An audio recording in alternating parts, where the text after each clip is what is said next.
Muito feliz em retornar à nossa igreja depois de uma estadia lá nas terras paulistas, revendo a família e resolvendo algumas coisas pessoais. E falei para o seu Dino, a gente fica num dilema. Quando está aqui, sente saudade dos amigos e da família lá. E quando está lá, sente saudade de vocês, né? Então dá para juntar os dois mundos, que aí acabava a saudade. Mas graças a Deus e obrigado pelas orações dos irmãos que oraram pela nossa ida e pelo nosso retorno. Eu confesso que para voltar de ônibus eu senti um friozinho na barriga quando passa aquelas montanhas. Eu nunca tinha sentido, viu? Mas a hora que passa aquela escuridão, o ônibus vai descendo ali, vai dando aquele friozinho, aí a oração ela intensifica um pouquinho mais, né? A gente ora um pouquinho mais com ênfase. Mas louvado seja Deus por tudo isso. Meus irmãos, chegamos então ao final da nossa revista Gente que Deu Glória a Deus. Eu tenho certeza que a nossa esperança é que nós possamos aplicar as coisas que aqui nós aprendemos com os homens de Deus na Bíblia e com os homens de Deus da história da igreja. Nós tivemos o privilégio de aprender aqui histórias com homens de Deus, homens e mulheres de Deus nas Escrituras, o que Deus fez através deles e como eles glorificaram a Deus, e também com homens na história, o que Deus fez através deles e como eles glorificaram a Deus. E nós encerramos, então, a nossa lição com esta história fantástica, né? E é interessante porque quando nós falamos de grandes personagens da história, pessoas que foram usadas por Deus, ou mesmo aquelas que tiveram uma grande contribuição, nós pensamos sempre em quem? Pessoas fervorosas na fé, pessoas de fibra, pessoas com uma capacidade de verbalizar o evangelho, ou seja, uma pessoa que tem uma capacidade de pregação, uma oratória boa. Mas nós quase não pensamos ou quase não imaginamos alguém que possa ser usado por Deus de uma forma tão objetiva e tão forte no campo intelectual. E quando a gente fala de intelectualidade, parece que automaticamente a gente torce o nariz um pouquinho para a intelectualidade. Parece que a gente não acredita de fato, ou se acredita, a gente tem as nossas dúvidas, de que uma pessoa possa ser usada por Deus ou ela possa ser um instrumento de Deus no campo intelectual. A gente gosta, e até mesmo quando a gente vai ler os heróis da fé, quando a gente vai ler livros sobre missões, a gente já pensa em quem? Aquele servo humilde, aquela pessoa que não tinha muito conhecimento, mas tinha uma oratória fantástica, tinha uma oração, era um homem ou uma mulher de oração, e a gente dá glória a Deus e a gente fala, tá vendo? Não precisa de muito, precisa estar no local que Deus quer, não precisa saber muito, precisa ser uma pessoa fervorosa, pessoa de oração, alguém em que Deus se permita que Deus a use. Mas nunca a gente olha assim e fala, nossa, que fantástica a intelectualidade dessa pessoa. Então nós estamos nesta manhã, nós vamos nos deparar com um homem que tinha todos esses predicados, porém este homem foi usado por Deus no campo da intelectualidade. Este homem foi um intelectual, um homem que contribuiu muito para a história da igreja brasileira, e não só para a história da igreja brasileira, mas também para o social. Como foi bem lido em Lucas 10, 27, esse mandamento, mas eu quero iniciar com uma frase desse homem chamado Erasmo, que é considerado pelo presbiterianismo, ou pela igreja reformada, na verdade, um líder singular no nosso protestantismo brasileiro. Um líder singular por quê? Porque ele foi usado de uma forma única por Deus. Creio eu que neste campo ele é um personagem ímpar, principalmente para a sua época. Hoje nós temos vários intelectuais no campo teológico. Nós temos aí, podemos citar, por exemplo, Augusto Nicodemos, Heber Campos, tanto o pai quanto o filho, Alderi, reverendo Alderi, poderemos citar reverendo Mauro Meister e Leandro Lima na escatologia, mas quando nós falamos assim, vamos falar de intelectuais no campo social, aí a gente tem um pouquinho mais de dificuldade. A gente tem um pouquinho mais de dificuldade de achar alguém fora do campo teológico sendo usado por Deus no campo intelectual. O Erasmo, então, ele foi um homem usado por Deus para não somente ser bênção dentro da igreja, mas também fora da igreja. E Erasmo, ele foi um homem que desenvolveu, ou seja, que ele mostrou o amor integral a Deus, de forma total. Esse homem se entregou a Deus e ele serviu a Deus na sua totalidade. Serviu a Deus de corpo, serviu a Deus na sua alma, serviu a Deus sendo instrumento dentro da igreja, serviu a Deus sendo instrumento fora da igreja. E este homem, então, com a sua capacidade intelectual, ele foi bênção ao próximo. Então, ele amou ao próximo, servindo aqueles a quem o Senhor colocou em seu caminho. E este texto de Romanos, capítulo 14, versículo 7, era o texto preferido de Erasmo Braga, era o texto preferido dele. Então, diz aí os historiadores que Erasmo tinha este texto como um texto áureo diário. Todos os dias, este homem lia este texto, era como se fosse o seu texto do pé direito. Vamos colocar assim, não tem isso, tá? Isso é misticismo, mas não tem. Mas se fosse, eu quero começar meu dia bem, então eu vou ler o meu texto predileto. E ele lia, então, Romanos, capítulo 14, versículo 7, que diz: nenhum de nós vive por si mesmo, nem morre para si mesmo. E este versículo faz sentido Erasmo gostar dele, porque realmente faz jus à história deste personagem em que nós vamos estudar nesta manhã. Nenhum de nós vive para si mesmo, nem morre para si mesmo. São palavras do apóstolo Paulo em Romanos capítulo 14, como diz a nossa introdução. Este é o lema da vida de Erasmo de Carvalho Braga, pastor, professor e intelectual presbiteriano que viveu no final do século XIX e no início do século XX. Sua vida foi plenamente consagrada a Deus e às mais nobres causas, em razão do seu desejo de que o evangelho fosse vivido em plenitude tanto na igreja quanto na sociedade. Sua cultura, idealismo, generosidade e espírito de serviço impressionaram fortemente os seus contemporâneos e até hoje ele encontra admiradores, tanto no meio evangélico, ou seja, tanto dentro da igreja, como fora da igreja. Irmãos, e note que são poucos os homens de Deus, são poucos os personagens cristãos que conseguiram, ao longo do tempo, agradar tanto os crentes dentro da igreja, quanto pessoas não crentes, as que estão fora da igreja.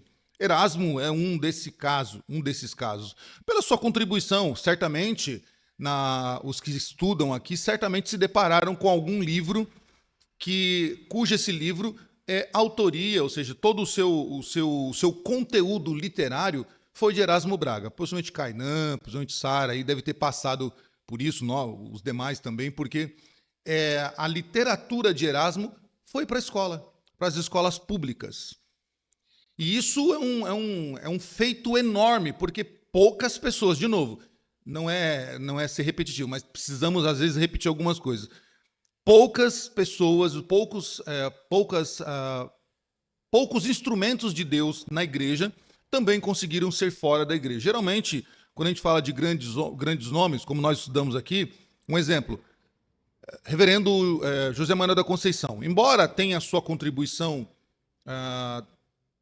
social em alguns aspectos, mas ele é marcado como sendo o padre protestante, ou seja, aquele que desbravou os estados brasileiros, passando por várias cidades, pregando o evangelho. Mas, quando você vai para as ruas, nas escolas, professores ou qualquer um outro, pouco se sabe sobre o reverendo José Manuel da Conceição, Policarpo de Esmirna, a tragédia de Guanabara, falando dos huguenotes. Mas o Erasmo não. O Erasmo ele é um personagem conhecido, principalmente no campo da docência pública, das escolas públicas. Este homem, então, ele tinha uma visão de que o evangelho ele era poderoso para transformar uma sociedade. Nós veremos isso um pouquinho mais à frente. Por causa da sua visão escatológica, ele entendia que quanto mais o evangelho fosse pregado, mais uma comunidade, mais uma cidade, por ser grande ou pequena, ela sofreria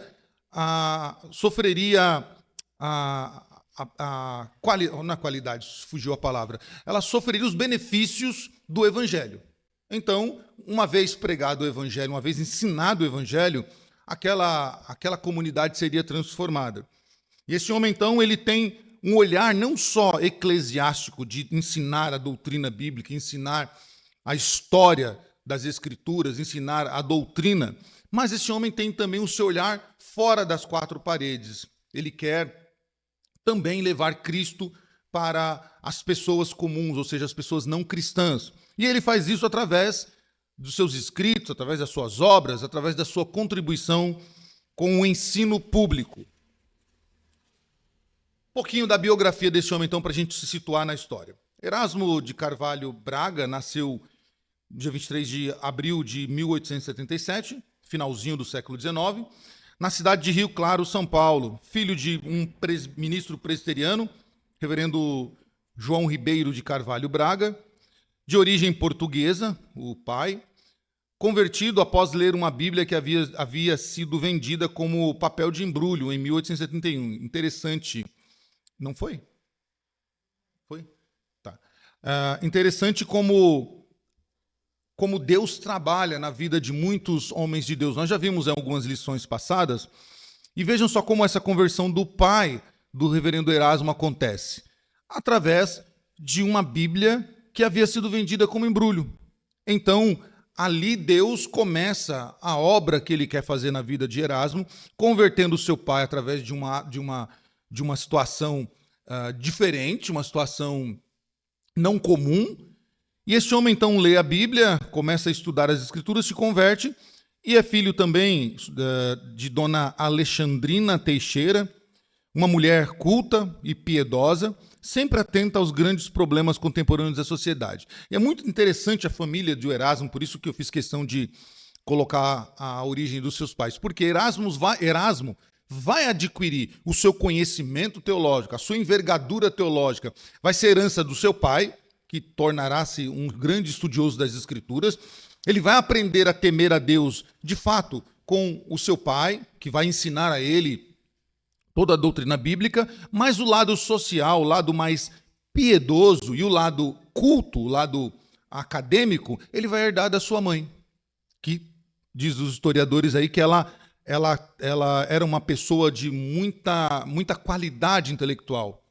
Era, de fato, alguém que se preocupava com as pessoas fora da igreja. E Erasmo vai, então, adquirir do seu pai e da sua mãe as qualidades que eles possuíam, os dons que Deus deu a eles, e Erasmo vai, então, dar continuidade à pregação do evangelho fiel às Escrituras, e ele vai se entregar a Deus de forma plena, total, e vai também cumprir lá Lucas 10, 27, amando ao próximo, servindo a sociedade com a sua intelectualidade, a sua contribuição pedagógica. Erasmo, ele impressionava as pessoas. Quem conversava com Erasmo, isso aí o estudioso Júlio Ferreira, assim como o reverendo Alderi, eles escrevem que Erasmo ele era alguém agradável e ao mesmo tempo que ele impressionava as pessoas com a sua inteligência, com a sua capacidade intelectual, ele também despertava nas pessoas a vontade de servir a Deus, o lado piedoso. Ele, a princípio, e aqui é algo bem interessante, né?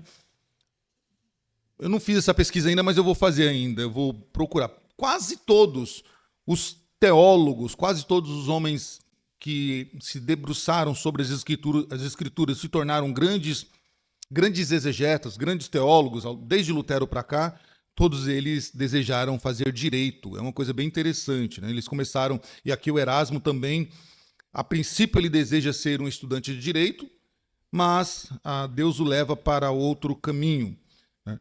No entanto, antes de se matricular, sentiu chamado para o ministério e ingressou no recém-criado Instituto Teológico, aí com concluindo os seus estudos próximos aos seus 20 anos. Então, Erasmo, ele era alguém impressionante, era alguém que cativava quando ele conversava com alguém, quando ele expunha os seus pensamentos, tanto teológicos, teóricos, quanto a sua visão de mundo, o seu entendimento de como uma igreja ela precisava fixar-se no local, e não só fixar-se como uma instituição religiosa, né? E quando nós olhamos para o começo do protestantismo no Brasil, é muito interessante, é algo que a gente precisaria resgatar da nossa história. Quando os primeiros crentes chegam no Brasil, eles não chegam somente com um olhar religioso de ensinar as escrituras. Claro, isso é primordial, é o principal e será feito até quando Cristo vier buscar a sua igreja. Mas é interessante que os cristãos que chegaram no começo do século, que implantaram o protestantismo no Brasil, eles trouxeram junto consigo o quê? A escola.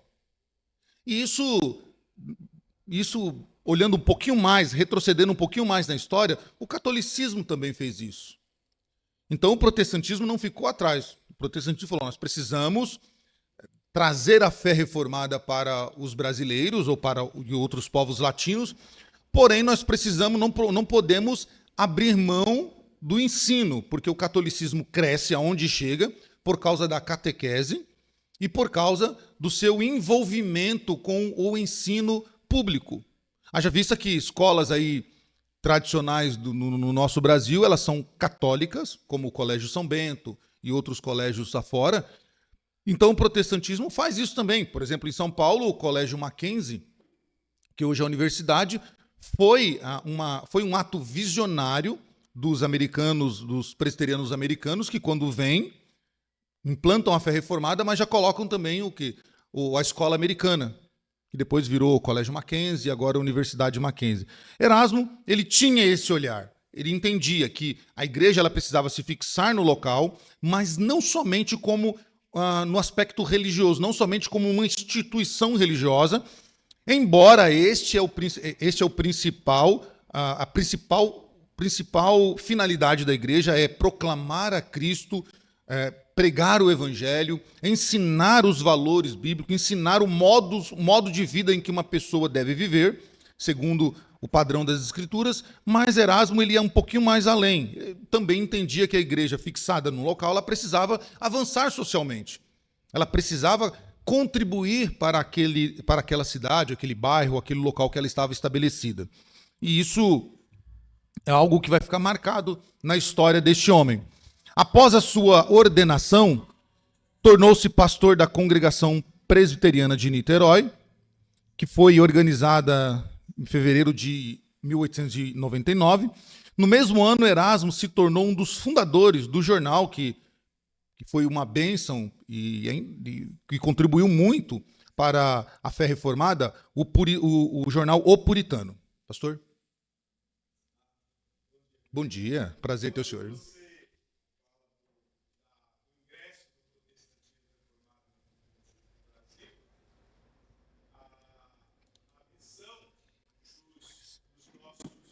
Irmãos que chegaram aqui inicialmente, na verdade, não está ligado com a preocupação primária, entre aspas, de concorrer ou de imitar o catolicismo. Sim. Mas isso já vinha na raiz do próprio presbiterianismo, a herança de Calvino que nós já tínhamos, e muitos chamam de cuidado integral. Sim. Né? E o lema, já desde aquele tempo, era de que ao lado de uma igreja, uma escola. E isso fez com que, no caso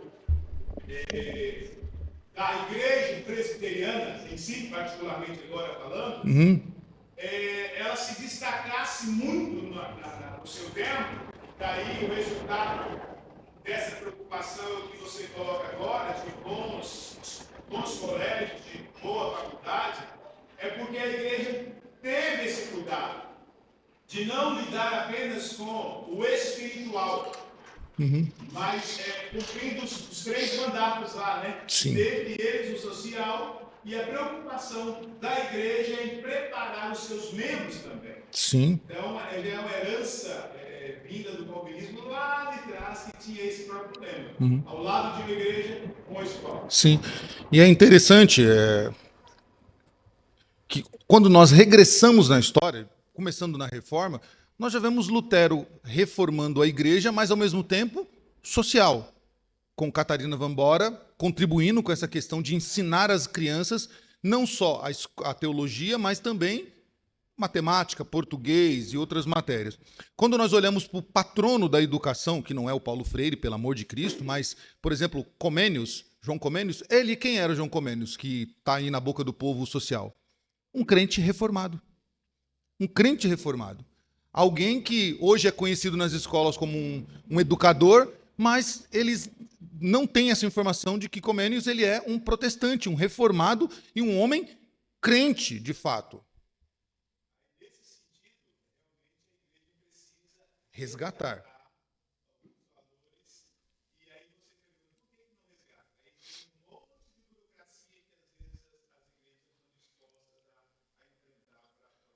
Sim, e nós, em algum momento da história, nós perdemos a mão. Em algum momento, certamente, perdemos a mão. Hoje é uma grande dificuldade. Eu converso muito com o reverendo Felipe Fontes e o reverendo Mauro Meister, que são dois pastores que se destacam nesse campo da educação cristã. Eles tentam, eles participam de reuniões com pedagogos, com diretores de escola. Irmãos, é uma dificuldade para se estabelecer uma escola protestante. Você não tem noção. É uma dificuldade imensa. Se a gente desejar aqui abrir uma escola, vão colocar tantos empecilhos que a gente vai desistir de abrir a escola. Mas se, por outro lado, a igreja majoritária, socialmente, ela quiser abrir uma escola, ela abre facilimamente. De uma maneira muito fácil. Então, nós, em algum momento da história, perdemos a mão. E nós estamos colhendo o fruto da nossa negligência no sentido de, depois a gente deixa, vamos pregar o evangelho. E uma culpa disso, tenho eu, se o pastor não concordar, fica à vontade, pastor, que foi uma das visões escatológicas que fizeram com que o crente olhasse somente para o futuro como, Cristo vai voltar, então vamos deixar tudo de lado, vamos focar naquilo que mais importa. E esqueceu dos mandatos, né? Esqueceu do cumprimento dos mandatos. Então, isso precisa ficar registrado e para a gente até entender. Ele se ordena, então, ele é ordenado pastor e contribui aí para a fundação desse jornal, o Puritano. Aos 24 casa-se com a Olindina, e que torna-se uma mulher fiel, uma companheira fiel a Erasmo, e durante 31 anos essa mulher também se dedica com Erasmo a promulgar o evangelho, a promover o evangelho, a pregar o evangelho dentro e fora da igreja. Esse jovem casal, após a sua núpcia, segue para São Paulo, onde Erasmo exerceria o seu magistério no Colégio Mackenzie e também tornaria-se aí um seminarista no seminário presbiteriano, ou seja, ensinaria no seminário presbiteriano. Erasmo ele participa da Comissão Brasileira, ou através da Comissão Brasileira de Cooperação, da criação da Sociedade para a Evangelização dos Índios, mais tarde conhecida como a Missão Evangélica Kaiowá. Então, quando a gente olha hoje para essa missão, muitos se esquecem de que Erasmo contribuiu para isso. E esse é um grande problema, nós já falamos disso aqui algumas vezes, o grande problema é a nossa amnésia ou a nossa falta de olhar para a história ou o nosso esquecimento natural das coisas. Quando muitos crentes não sabem por exemplo, quem foi o reverendo José Manuel da Conceição, isso é um problema sério. É um problema sério. Não é qualquer uma pessoa. O reverendo José Manuel da Conceição não é qualquer pessoa. Então, o presbiteriano, ele deveria conhecer quem é o reverendo José Manuel da Conceição, quem é o reverendo Boanerges Ribeiro. São nomes que não poderiam ter sido esquecidos por nós. E aí, quase todo crente hoje, ele sabe quem é Augusto, já ouviu uma pregação do reverendo Augusto, é fã, né? Já deve ter comprado o bonequinho lá para colocar na estante, e acha que o reverendo Augusto o reverendo Augusto. E olha, o reverendo Augusto é hoje, sem dúvida, um dos melhores, se não é o melhor estudioso das Escrituras, principalmente o Novo Testamento. Mas, antes dele, houve outros homens que contribuíram de uma forma excepcional, que não teria talvez reverendo Augusto, se esses homens não desbravassem uma época difícil. Nós estudamos aqui sobre o reverendo José Manuel da Conceição, como esse homem se dedicou, São Paulo, andando às vezes muitos quilômetros a pé, desbravando aqui por Minas Gerais, passando por tantas outras cidades do interior paulista, pregando o evangelho, abrindo congregações, organizando igrejas. Reverendo Boanerges Ribeiro foi um homem revolucionário. Se você for em São Paulo hoje, um dos bairros nobres de São Paulo, que é Campo Belo, onde está estabelecido o nosso seminário, hoje, para comprar um imóvel ali, meus irmãos, tem que ter muita grana, tem que ter muito dinheiro, que é um dos bairros mais nobres. Ali como é que fala a venda de... Falo que não é quilômetro, é o metro quadrado, é um absurdo. Mas esse homem lá atrás, quando aquele local não era tão valorizado, esse homem ele teve o quê? Uma brilhante ideia. Ele pensou, o seminário não pode depender somente da mensalidade do seminarista. Ele fez o quê? Investiu em empreendimentos. E hoje o seminário ele se sustenta, não depende da mensalidade dos alunos, mas ele tem um patrimônio em que auxilia o Instituto para que esse Instituto possa continuar ensinando e formando pastores. Então, note, nós não podemos esquecer, Erasmo é um de que muitos de nós nem sabíamos que ele era crente. Já pegamos um livro dele na mão, na escola, lemos, fizemos a prova lá baseado nos seus escritos, mas a gente nem lembrava ou nem sabia, né, que ele era um cristão, assim como Comênios e outros tantos. Então, Erasmo e sua esposa, eles foram instrumentos de Deus para pregar o evangelho. Este homem, então, ele tem essa participação nessa missão, que é uma missão importantíssima da nossa igreja, do nosso movimento reformado, ali entre os índios. Erasmo, a sua intelectualidade era absurda, principalmente para a época. Este homem, além de um ótimo escritor, que viria a se tornar, também era um homem que tinha o domínio de outras línguas, não as estranhas, mas as línguas humanas, né? Ele era poliglota, tradutor, traduziu muitas obras da língua inglesa, da língua francesa, do latim. Este homem também escreveu e de forma brilhante se tornou também um músico e tocava um órgão e piano com muita facilidade. Dizem que esse homem ele era tão estudioso na música e se tornou um músico tão clássico que ele tocava como se fosse beber água. Sentava no seu órgão, colocava os seus dedinhos ali nas teclas e tocava, e se olhava assim e falava, mas não é difícil tocar. Tamanha a facilidade com que ele lidava. Parece que as mãos dele e as teclas eram uma coisa só. Este homem, então, note, um homem versátil, um homem habilidoso com a palavra, um homem habilidoso com os instrumentos, um homem fora do seu tempo. Abril de 32, este casal, eles adoecem de uma forma grave, lembrando que muitos dos nossos irmãos do passado, infelizmente, nasceram numa época em que a medicina não era tão avançada e tiveram a sua vida, até de forma breve, né, ceifada pela morte. E o Erasmo e sua esposa falecem muito cedo, muito novo ainda, com 55 anos de vida, muito novo e ainda com muita estrada pela frente. Claro que eu sei que Deus tem os nossos dias todos contados e era esse o dia dele mesmo, mas olhando, poxa vida, com 55 anos ele contribuiu de maneira tão eficaz, né? E se tivesse vivido num tempo em que a medicina era um pouco mais avançada, talvez esse homem pudesse ter contribuído mais do que contribuiu. Mas Deus quis dessa maneira, e este homem, então, ele deixa um legado histórico, uma contribuição fantástica de uma vida comprometida a Deus, uma vida comprometida com a educação e com a divulgação da palavra de Deus. Voltando para a nossa revista, nós vemos a formação cristã dele, então, uma formação exemplar, é uma formação onde ele expande o evangelho, né, de forma maravilhosa. E aí nós vemos lá que, na revista que em setembro de 1884, toda a família muda-se para a cidade de Botucatu, onde João, né, pai aqui, ele exerceu a sua licenciatura e foi ordenado pastor exatamente um ano depois. E aí Erasmo estuda na escola anexa à igreja. O pastor fala, né, onde uma igreja, uma escola, aqui nós podemos ver essa realidade. Ele estuda, né, o Erasmo estuda numa escola que está o quê? Anexa à igreja, do lado da igreja, cumprindo aí o que é o legado, o lema da igreja. E ao mesmo tempo atuou como professor assistente de quem? Da sua mãe. Lembra que eu falei? Ele colhe, então, ele colhe a sua capacidade teológica do pai, mas a sua intelectualidade, a sua piedade pelo próximo, ele consegue isso com a mãe. Então ele torna-se auxiliar da mãe na escola.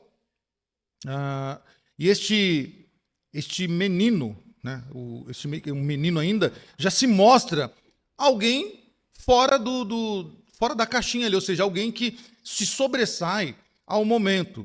Em 1890, no início da adolescência, foi realizar o estudo secundário na escola americana, na capital, onde todos admiravam a sua inteligência. Chegou a ser aprovado no exame de ingresso na afamada Academia de Direito do Largo São Francisco, mas fez o desejo de servir a Deus por causa do chamado ministerial. Então, note, que interessante este jovem ainda, com menos de 20 anos antes de ser ordenado pastor, ele já se sobressai e ele já então impressiona as pessoas com quem ele vai conversando, com quem ele vai falando, e ao passo que ele vai adquirindo o conhecimento não só teológico, mas o conhecimento secular, este jovem ele vai impactando as pessoas, ele vai chamando a atenção.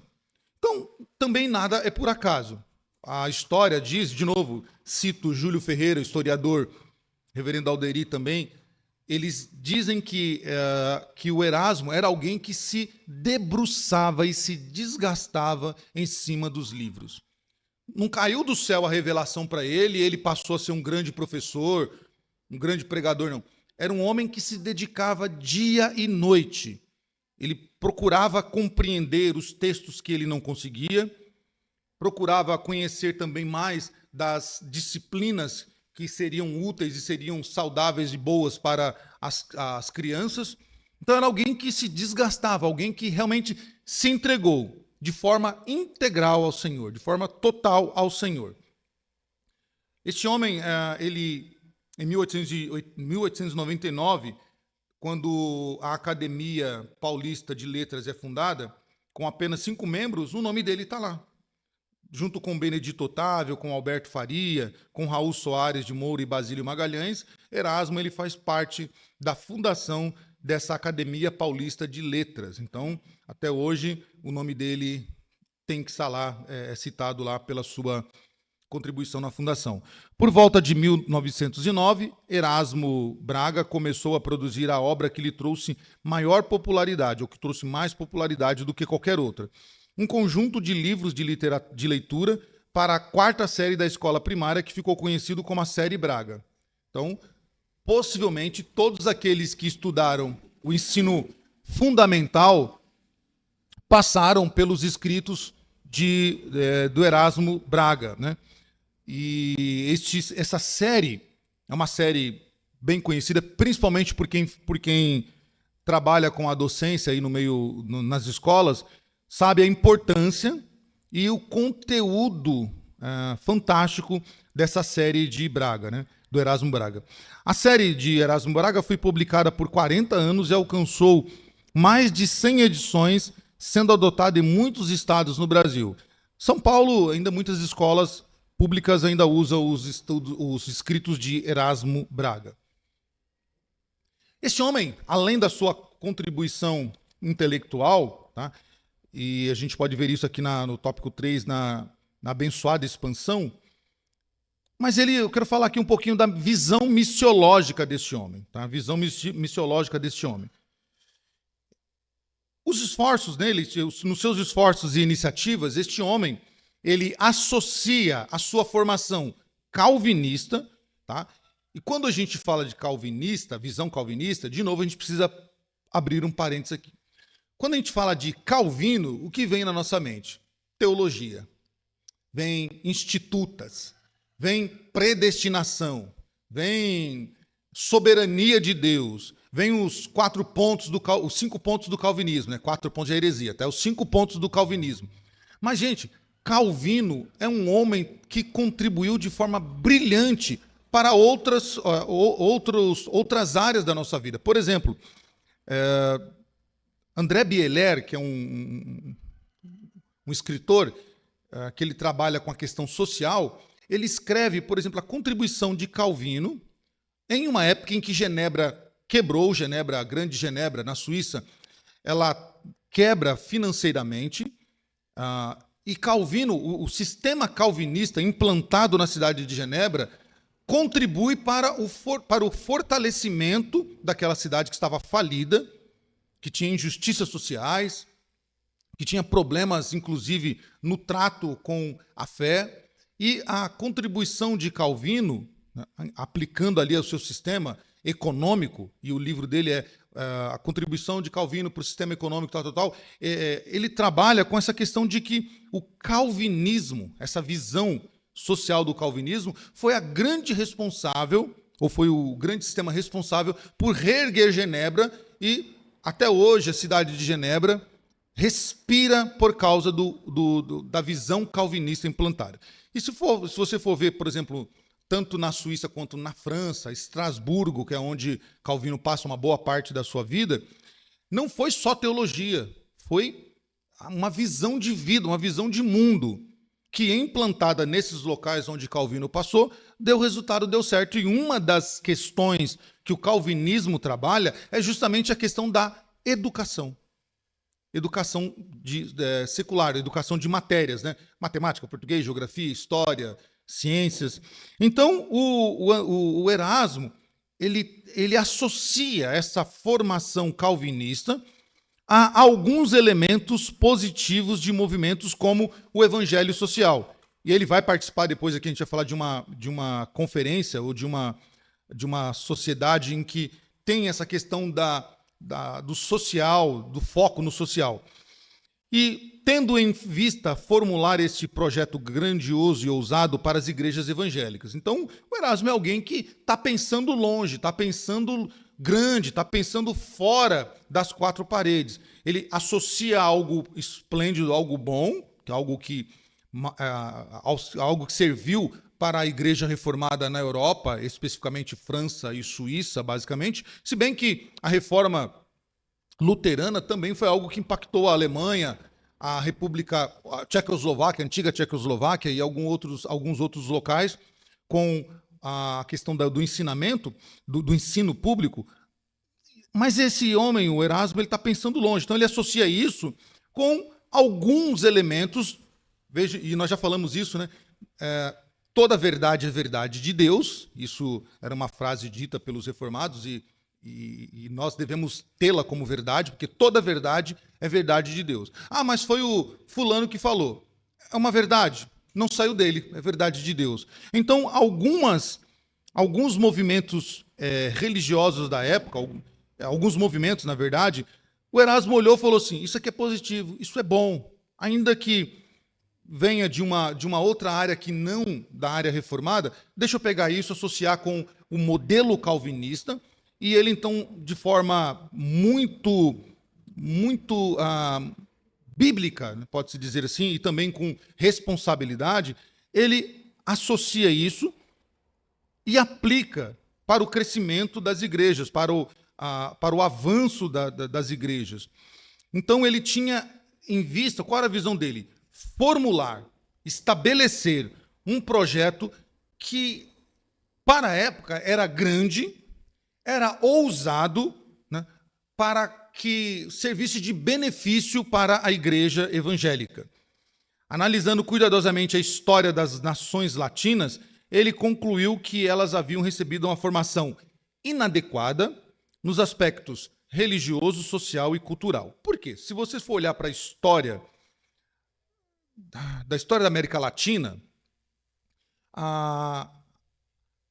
as igrejas que chegam no continente latino-americano, elas, de certo modo, irmãos, elas trazem uma visão religiosa muito mística, especialmente em alguns países como Chile, Argentina, aqui um pedaço do Brasil e no Uruguai, por exemplo. Tá? Mas você pode colocar aí também próprio Peru, Colômbia também. Então, o evangelho que chega nessas nações, principalmente, é um evangelho muito místico, fruto de movimentos, por exemplo, como o pentecostalismo, que, por exemplo, no Chile, ele é institucionalizado como a religião oficial do Chile. Por volta de 1909, 1910, aí, ele é institucionalizado como religião oficial. Em outros lugares, nós temos movimentos americanos, que eles chamam lá de resquícios do século XIX, tá? Em que se misturava muita coisa afro, tá? Com a religião, com a fé cristã, não a fé reformada, a fé cristã. Isso foi um grande desafio, não só para os crentes reformados que chegam algum tempo depois no Brasil, como Simonton, como os metodistas e os batistas já no final do século XIX. Foi um grande desafio. Erasmo, ele está pensando em algo grande para a igreja, esse enfrentamento com o ensino religioso equivocado, errado, e com muitas heresias sendo divulgadas nas Américas, na América Latina, especialmente Brasil. Social, então, ele entende que o que está sendo feito socialmente é algo inadequado, e aqui ele olha com uma visão mais nacional, mais Brasil, e da cultura.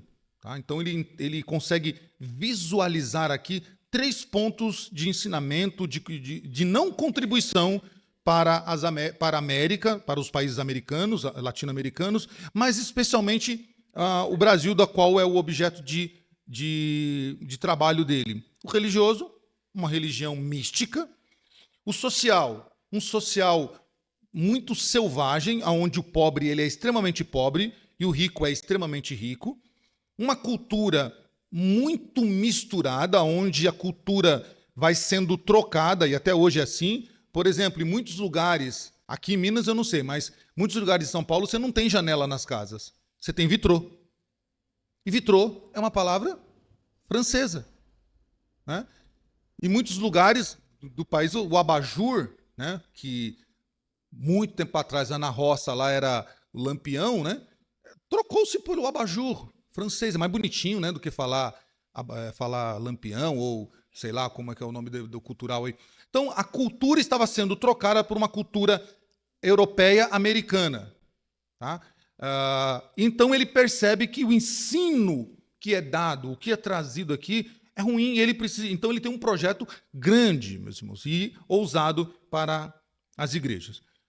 Por sua vez, as nações protestantes haviam herdado da reforma do século XVI um cristianismo dinâmico, uma dinâmica muito boa, e se você for estudar a reforma fora do aspecto religioso lá das 99 teses de Lutero, você vai ver reforma agrária, reforma educacional, reforma social, você vai ver muita coisa interessante na reforma luterana.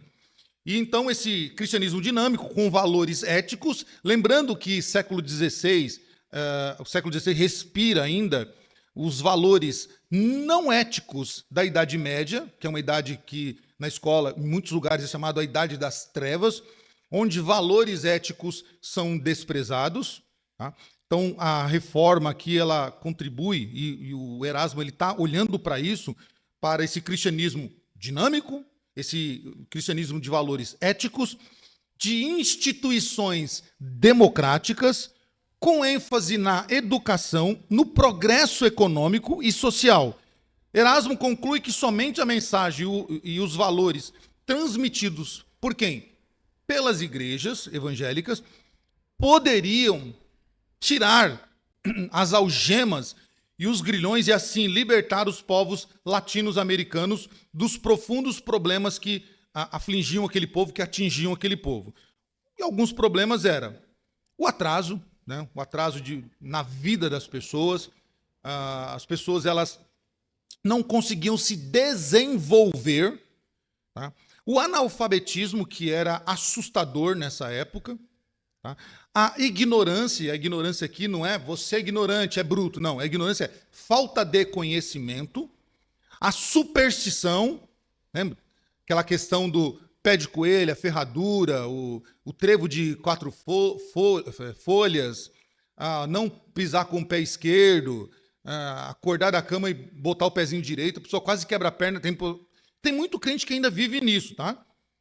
Nesse legado histórico ruim. O ceticismo, que foi outra coisa muito complicada para os crentes reformados no Brasil combater. Então, vejam, ele quer trazer um projeto que vai combater esses problemas que afligiam os povos latinos-americanos e no campo de trabalho dele, os brasileiros. Na elaboração dessa proposta, um tema bíblico e teológico se tornou dominante: o reino de Deus. O reino de Deus para Erasmo era algo que, ao ser divulgado, ele traria então a libertação desses problemas que afligiam o povo. Porque o que é o reino de Deus? O reino de Deus é um local que não atrasa a vida das pessoas. As pessoas não têm este atraso. É um local onde não há a ignorância, não há a superstição, não há o ceticismo, as pessoas não serão analfabetas. Há um reino de paz, há um reino de vida feliz, onde todos, de forma completa, eles viverão a vida perfeita. Este é o reino de Deus na visão aqui dos crentes. E então Erasmo está colocando isso. Precisamos estabelecer o reino de Deus para que esses problemas sociais sejam minguados. Deixa eu ver se eu pulei alguma coisa aqui. Tá. O objetivo, então, das igrejas, segundo Erasmo, seria qual? Pregar e viver o evangelho com uma intensidade, tá? E essa intensidade ela levaria, então, a ponto de gerar uma profunda transformação na sociedade. Para ele, não bastava só pegar o microfone, colocar aqui, pregar o evangelho para crente. Ele entendia que o evangelho deveria ser pregado com uma intensidade a ponto de ser gerado nas pessoas uma transformação social, a ponto de gerar uma transformação social. E essa transformação social, ela seria como? Implantar o reino de Deus na terra. Era essa a ideia de Erasmo. O evangelho precisava ser pregado para que a sociedade fosse mudada, e então essa forma seria implantar o reino de Deus na terra. Havia então requisitos para que as igrejas pudessem cumprir este papel. Elas deveriam desfazer-se do seu complexo de inferioridade em relação à igreja majoritária. Ela deveria sair da atitude de isolamento, ficar lá só no seu cantinho, pregando para crente, vivendo somente um mundo paralelo, né? Um mundo somente delas. Deveria estabelecer-se uma irmandade, criando laços com igrejas mais antigas. E o fim do século XIX e o começo do século XX foi um momento difícil para a igreja evangélica, porque com o surgimento de muitos ramos do cristianismo, as igrejas históricas elas foram ficando meio isoladas. Talvez foi aí o tempo que nós começamos a perder a mão de algumas coisas. Surgiram as igrejas mais populares, pode assim dizer, as mais místicas, que apresentavam milagres prontos, que apresentavam grandes revelações divinas, vários pregadores, evangelistas que traziam a receita pronta, e um povo, então, que vivia nesses problemas de pobreza, desigualdade, tinham seus complexos, então eles abraçavam essa fé. Notem que, por exemplo, tá, uma questão só, o pentecostalismo, quando ele chega no Brasil, ele cresce de uma forma assustadora nos seus primeiros anos. Cresce. Se você for pensar que ele chega em 1909, mas em 1910 é que chega a igreja maior que a Assembleia de Deus. Em apenas 20 anos, essa igreja cresceu assustadoramente, a ponto de se sobressair aos reformados no Brasil em apenas 20 anos. E nós já estávamos aqui há mais de anos aqui. 1836, é isso, né? Então, nós já estamos aqui desde 1836. os metodistas, os batistas depois. E a Assembleia de Deus com o movimento pentecostal que está bombando lá nos Estados Unidos, lá na Rua Azusa, que teve todo aquele avivamento, toda aquela expansão para a Europa, jovens estão vindo da Europa para ir para os Estados Unidos trabalhar e aprender sobre a fé pentecostal. O seminário de Chicago está lotado com pessoas no corredor aprendendo esse impactar do Espírito Santo. Então, o Erasmo ele tem esse projeto de pregar o reino de Deus com intensidade para que as igrejas então estabelecessem o reino de Deus, porém elas precisariam se desfazer do seu isolamento e se unir com essas outras igrejas, pegando o quê? Pegando aquilo que é positivo, aquilo que dá para se unir, tá? E então estabelecer aí um grande projeto para o avanço do reino de Deus na terra através do ensino cotidiano, do ensino tradicional. As igrejas mais antigas então ficaram um pouco isoladas, deveriam dispor-se de ter uma presença forte e envolvente na comunidade. Elas precisavam atualizar os seus métodos e falar uma linguagem com que as pessoas pudessem identificar. Esse foi um outro problema que Erasmo detectou. Qual era o grande problema das igrejas históricas? A sua linguagem estava muito distante do povão. Muito distante. E me parece, só me parece, tá? A mim, que parece que nós estamos resgatando isso, afastando um pouco o povo das nossas igrejas. Me parece, tá? Pelo que eu vejo. Tem locais que você entra para assistir um culto e que você sai com mais dúvida do que entrou. Porque a pessoa que está pregando, ela se preocupa tanto com o falar bonito, e falar bonito é diferente de falar difícil. Você pode falar bonito, fácil. Você pode falar bonito e complicar mais a vida da pessoa. Então, o pastor sabe, a gente aprende no seminário, uma das coisas que é combatido no seminário não precisa falar grego e hebraico na igreja, porque o povo aprendeu a ouvir em português.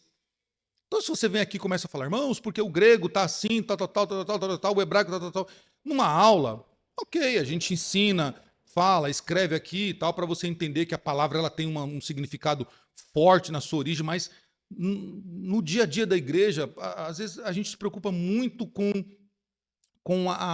o falar difícil e dificulta o evangelho de ser entendido por pessoas simples que vêm nas nossas igrejas. Por pessoas que vêm, às vezes, com a sua vida toda destruída, vêm querendo ouvir uma palavra de Deus no seu coração, porque aquele dia ela até pensou em tirar a sua própria vida, pensou em acabar com o casamento, pensou em sair da casa dos pais, e ela, naquele dia, ela vai lá com esperança de que ela vai ouvir alguma coisa diferente, que Deus vai falar com ela.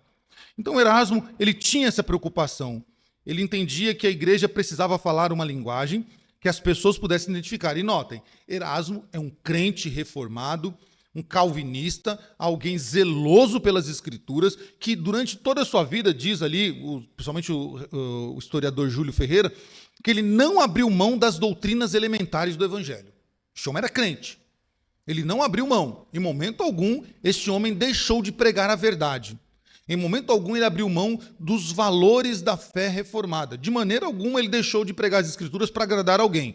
Mas ele entendia que o evangelho pregado numa linguagem que as pessoas entendem, há eficácia na evangelização e na transmissão do conhecimento das escrituras. Durante alguns anos, os apelos de Erasmo receberam diferentes graus de receptividade nas igrejas protestantes, principalmente nas históricas. Aí cita-se presbiterianismo, metodismo e congregacionalismo e os episcopais.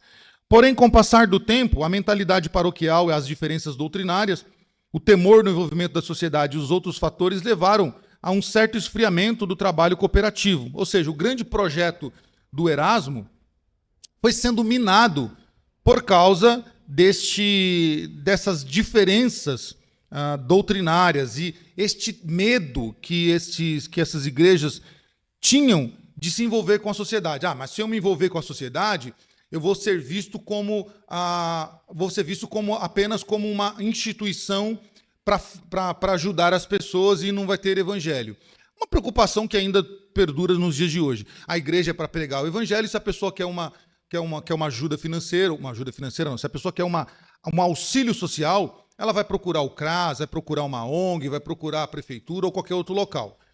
Tá? Então nós precisamos, na verdade, Erasmo, o projeto dele foi sendo, de certa forma, minado ou esfriou por causa desses temores e principalmente pelas diferenças doutrinárias. Esses problemas ocorridos nos Estados Unidos, que Erasmo já tinha detectado lá, também tiveram o seu impacto negativo, com a crise de 29, que abalou o mundo, né? E também com a controvérsia modernista, fundamentalista, de novas percepções acerca da missão da igreja, que foram sendo revisadas, principalmente por quê? Porque aqui o Erasmo ele vai ter uma visão pós-milenista. Tá?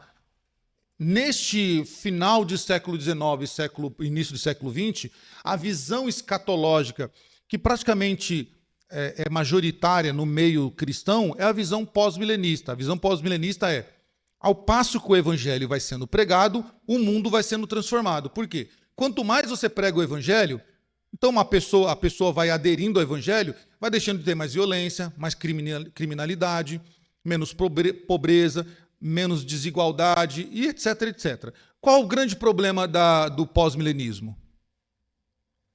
Qual o grande problema? O evangelho vai sendo melhorado. Século XX, aqui nós dizemos, o evangelho vai pregando e o mundo vai sendo melhorado. Qual foi o grande problema? Então, houve 2 guerras mundiais que acabou com todo o sistema econômico, social no mundo. Depois da Segunda Guerra, então, aí, praticamente essa visão pós-milenista, que é interessante, eu acho que quase todo cristão, quando ele começa, que ele se converte nos seus primeiros passos de fé, ele é um cristão pós-milenista, mas depois ele vai ver, ele acaba mudando e vê que não dá. Essas 2 guerras, principalmente, e as muitas outras coisas que aconteceram no mundo no final do século XIX para o início do século XX, minaram esse pensamento escatológico de que o mundo melhoraria com a pregação do evangelho. Erasmo, ele contribuiu, e aí o nosso tópico 4 fala da herança dele, certamente nós temos muito para falar da herança de Erasmo. Erasmo, ao longo dos anos, produziu muitos escritos reveladores de sua convicção nos seus ideais para a Igreja Evangélica Brasileira. O seu primeiro livro foi o Pan-Americano, Aspectos Religiosos, que foi lançado em 1916. Sobre o Congresso do Panamá, depois veio o lume de livretos, né, do Sexto da Gávea, em 1924. Com as impressões de sua primeira viagem à Europa, ele escreve esse livro. Nos anos 20, ele publicou 8 edições do livro do professor, contendo ricos materiais bíblicos e didáticos para a escola dominical. No seu último ano de vida, ele escreveu o livro, que é um livro em inglês aqui, né, A República do Brasil, que é um livro que vai ter um grande impacto no meio secular também. Esse livro vai falar sobre um levantamento da situação religiosa no Brasil, quando ele escreve lá em 32. Aqui em 32, nota, ele já tem uma visão bem interessante de como o Brasil, do estado, da situação religiosa no Brasil. Ele já tem um estabelecimento histórico das igrejas históricas aqui, presbiterianas, batistas principalmente. Ele já tem 32, aqui nós já temos um processo no pentecostalismo que é a sua chegada e implementação, né, a fundação de escritos pentecostais, e especificamente o jornal e o inário, no ano de 1920, o inário pentecostal, e em 1930, acontece algo que provavelmente, com certeza, Erasmo detectou. Foi o primeiro racha no movimento pentecostal, que foi a expulsão dos pastores americanos e a igreja entregue aos pastores brasileiros. Então ele presencia tudo isso, o surgimento de outras seitas que estão vindo, e ele escreve esse livro que é interessantíssimo para o conhecimento de como o Brasil estava naquela situação. E ele aqui, então, nesse livro, ele antecipando um grande congresso mundial de escola dominical, queria se realizar no Rio de Janeiro. Depois, né, póstumamente, foi publicada a obra dele, A Religião e Cultura, no ano de 44, com muitos textos significativos da sua lavra. Também deixou inúmeros artigos em periódicos evangélicos da sua época, tanto brasileiros quanto americanos. Erasmo viveu apenas 55 anos, como já foi dito. Sua morte foi prematura, resultado de desgastes sofridos no trabalho cooperativo. Assim como os nomes que nós já estudamos na nossa escola dominical, Reverendo José Manuel da Conceição, Policarpo e alguns outros personagens, Erasmo, ele é um homem que se dedicou muito à obra, se dedicou muito aos seus escritos e também vacilou, não cuidou um pouco da sua saúde. O lema da sua vida e ação foi o texto de Romanos 14 que nós lemos. Nenhum de nós vive para si mesmo e nem morre para si mesmo. Vivemos para Cristo e morremos para Cristo. Seu caráter nobre e idealista, sua dedicação a Cristo e ao Espírito conciliador o qualificaram para criar um ambiente mais fraterno e generoso do protestantismo na sua época. O grande desejo de Erasmo era que o evangelho redimisse os indivíduos e que a sociedade, né, motivando assim as igrejas a se envolverem de modo coerente com o mundo. Né? Ele era um cara que gostaria que o altruísmo fosse visto, era um homem criativo e era um homem dedicado ao povo. Ele pode ter sido um pouco ingênuo, talvez, em algumas de suas expectativas, principalmente nessa de tentar chamar para o seu grande projeto algumas outras vertentes do cristianismo. Talvez ele tenha sido ingênuo, talvez ele foi até muito otimista, mas ninguém jamais questionou a seriedade, sinceridade e dedicação com que ele buscou esses objetivos. Ele contribuiu de forma brilhante com muitas coisas, muitos escritos, mas a sua contribuição como referencial para gerações das futuras escolas que receberam seu nome, por exemplo, como a escola Erasmo Braga, que tem aí para você pesquisar, só dar um Google você vai ver o tamanho e a importância dessa escola, tá? Do Instituto Cultural, que recebe o nome dele, escolas estaduais, colégios estaduais, né, principalmente esse do Rio de Janeiro, que é bem conhecido, tá? E entre outras coisas. O desejo dele era que o evangelho realmente redimisse as pessoas. Ele contribui, então, com escritos, com a sua visão social. Ele é um homem que está além do seu tempo, tá? E é um homem que tinha uma ideia interessante, a ideia de Erasmo, entre as suas muitas ideias, a ideia dele era que houvesse uma cristianização da ordem social. Ele entendia que o social precisava ser cristianizado, ou seja, a igreja precisaria avançar fora das suas portas. A igreja precisaria ter relação com o comércio, com o dono da padaria, com o dono do queijo lá, com o motorista de ônibus, com a escola. Então, Erasmo, ele entendia que o cristianismo era muito grande e muito excelente para ficar preso em quatro paredes. Este homem era muito semelhante à teologia do evangelho social, cujo principal representante era esse norte-americano Walter Rauschenbusch, tá? Que tinha uma questão do evangelho social, porém a de Erasmo era não deixar que o evangelho fosse contaminado pelo social, mas levar o social às ideias do evangelho, à pureza do evangelho, à ética do evangelho. Então o lema dele qual era? Servir a comunidade é um modo esplêndido de testemunhar a Cristo, tanto na vida privada quanto na vida pública.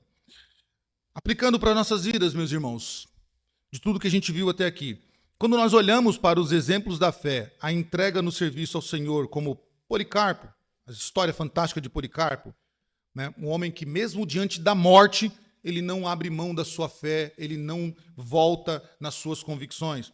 Como os jovens da Guanabara, que ao serem questionados da sua fé, recebem um documento ali para negarem a fé, o que eles fazem?